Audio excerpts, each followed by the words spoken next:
Family. Assalamualaikum warahmatullahi wabarakatuh. Selamat datang kembali di channel Hands Family.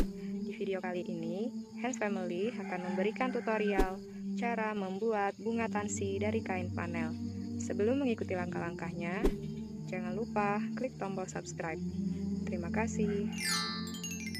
Yang kita butuhkan adalah lem tembak, selotip hijau, korek api, gunting, kain flanel ukuran 9,5 x 1,5 cm, kain flanel ukuran 17,5 x 7,5 cm, dan kawat besi untuk tangkai.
Selesai.